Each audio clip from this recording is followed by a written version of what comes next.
Ketika kita menonton sebuah film atau tayangan televisi, sebenarnya kita sedang menyaksikan rangkaian shot dalam sebuah scene dan rangkaian scene dalam sebuah sekuen dan seterusnya hingga kita melihat tayangan atau film secara utuh. Disadari atau tidak, sebenarnya penonton telah disuguhi ratusan bahkan ribuan shot yang muncul bergantian di layar televisi setiap harinya. Pasti ada pesan-pesan yang ingin disampaikan oleh si pembuat dalam menciptakan rangkaian shot-shot tadi. Sayangnya tidak semua pesan bisa disampaikan dengan baik, dan celakanya hal ini karena kesalahan dari pembuat pesan. Shot semestinya tidak semata urusan teknis mekanis dan estetis. Menyampaikan pesan akan berurusan dengan falsafah atau filosofi. Mari kita pahami secara tuntas. Belum ada kesepakatan tentang definisi yang benar-benar pas tentang apa itu sebenarnya shot. Ketika kita menekan tombol record atau start sampai kita tekan sekali lagi tombol yang sama, maka itu adalah satu shot. Walaupun hanya 1 detik atau bahkan sampai 1 jam dari awal sampai akhir, baik bergerak maupun diam. Shot size atau tipe of shot ini sering kita pelajari. Di sini ada extreme close up, very close up, big close up, medium close up, kini shot, medium long shot, extreme long shot. Masing-masing ukuran shot di atas akan memiliki makna yang berbeda ketika diimplementasikan pada pengambilan sebuah gambar atau syuting. Seperti contohnya long shot. Secara umum penggunaan shot jauh ini akan dilakukan jika untuk mengikuti area yang lebar atau ketika adegan berjalan cepat. Yang pertama, untuk menunjukkan di mana adegan berada, menunjukkan tempat. Ini fungsi dari long shot. Untuk menunjukkan progres. Yang terakhir, untuk menunjukkan bagaimana posisi subjek memiliki hubungan dengan yang lain. Jadi ketika ada perkumpulan atau dua atau tiga lebih dari satu objek, itu cocok untuk menggunakan long shot. Medium shot, tipe shot seperti ini yang paling umum kita jumpai dalam film maupun televisi. Jenis shot ini adalah yang paling aman karena tidak ada penekanan khusus seperti halnya pada long shot atau close up. Semua adegan bisa ditampilkan dengan netral di sini. Close shot atau close up televisi adalah media close up. Awalnya karena berkaitan dengan hal teknis. Pertama, acara dengan media televisi harus ditampilkan secara close up karena ukuran televisi yang kecil jika dibandingkan dengan layar di bioskop. Kedua, berbeda dengan bioskop, acara televisi ditonton sambil lalu akan lebih cocok menampilkan gambar-gambar dengan close up padat ya. Tapi yang perlu dipahami juga justru mana-mana yang ditampilkan ketika shot itu dibuat secara close up, efek close up biasanya akan terkesan gambar lebih cepat, mendominasi, menekan, ada makna estetis, keindahan, atau juga makna psikologis. Movement atau pergerakan kamera.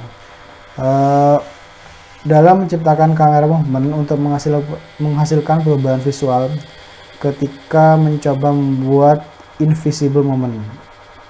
Secara teknis, hal ini dimaksudkan untuk menghindari bergesernya perhatian penonton.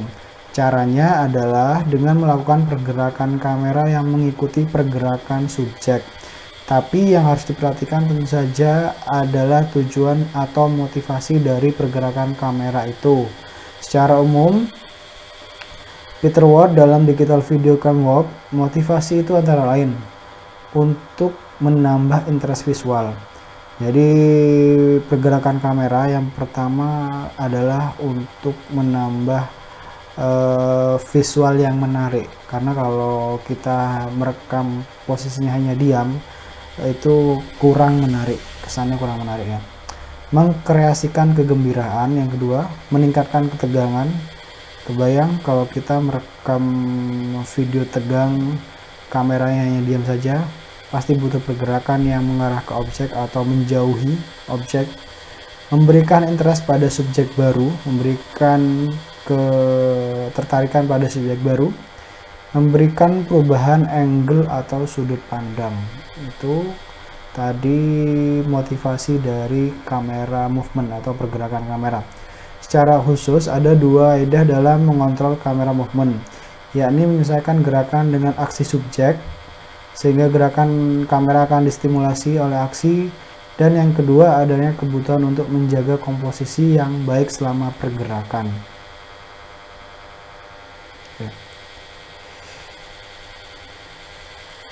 Angle. Secara mekanis, angle atau sudut pengambilan gambar berhubungan erat dengan lensa kamera, baik jenis lensa yang digunakan maupun penempatan kamera itu sendiri. Tinggi lensa akan mengendalikan bagaimana penonton mengidentifikasi subjek. Lensa rendah akan mengurangi detail level latar belakang dan menghilangkan indikasi antara latar belakang dengan objek. Posisi lensa yang tinggi memiliki efek sebaliknya. Low angle. Pengambilan gambar dengan low angle, posisi kamera lebih rendah dari objek dan mengakibatkan objek lebih superior atau lebih besar dan dominan. High angle. Kebalikan dari low angle akan mengakibatkan dampak sebaliknya. Objek akan terlihat inferior atau lebih rendah, tertekan, seperti itu. Dengan mengetahui dampak pesan yang akan disampaikan dari sudut pengambilan gambar, diharapkan sinematografer atau videografer bisa mengkonstruksi shot-shot yang akan dibuat sesuai dengan pesan yang akan kita sampaikan pada penonton. Jadi intinya, ketika kalian membuat video, kalian tidak bisa asal untuk melakukan atau menulis shot-shot yang akan diambil. Karena apa? Setiap shot itu memiliki pesan. Contoh, semisal kalian membuat video si sombong dan si rendah hati. Nah, kalau kita ambil dari sudutnya si sombong, otomatis kamera angle-nya atau sudut pengambilan gambarnya menghadap dari high angle. Ini untuk menunjukkan objek di depannya lebih tertekan. Tetapi kalau kita mengambil dari sudut si rendah hati, kita bisa ambil dari low angle untuk menatap objek yang lebih dominan, lebih superior. Nah,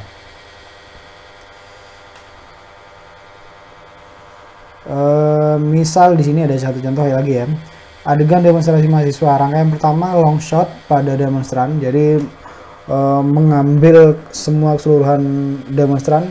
Kemudian high angle demonstran yang lagi teriak-teriak seperti ini, karena demonstran yang teriak-teriak ini merasa tertekan dengan DPR, jadi kamera lebih baik diambil dari atas seperti ini. Kemudian low angle, polisi sedang menggebuki demonstran untuk menunjukkan kesuperioran dari polisi. High angle, demonstran kesakitan. Nah, lagi seperti ini. Jadi setiap shot yang kita ambil itu harus ada maknanya. Kenapa? Agar video lebih menarik, lebih interest. Oke. Karena kita terkadang membuat naskah sudah bagus, tapi karena pengambilan gambarnya kurang pas, alhasil penyampaian pesan yang ingin kita sampaikan tidak tersalurkan dengan baik.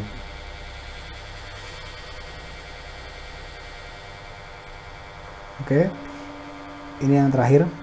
Secara detail, Ward mengemukakan bahwa sudut lensa mana yang dipilih tergantung dari tujuan shot yang terdiri atas menonjolkan subjek prinsip, menyediakan variasi ukuran shot, memberikan kelebihan tambahan terhadap subjek yang dipilih, menyediakan perubahan sudut atau ukuran shot, menciptakan komposisi shot yang baik, meningkatkan arah mata. Jadi jenis lensa itu juga berpengaruh terhadap shot. Ada lensa wide, lensa fix, lensa kit, tele, itu semua akan berpengaruh pada pengambilan shot. Oke, terima kasih. Sampai jumpa untuk pertemuan berikutnya. Assalamualaikum warahmatullahi wabarakatuh.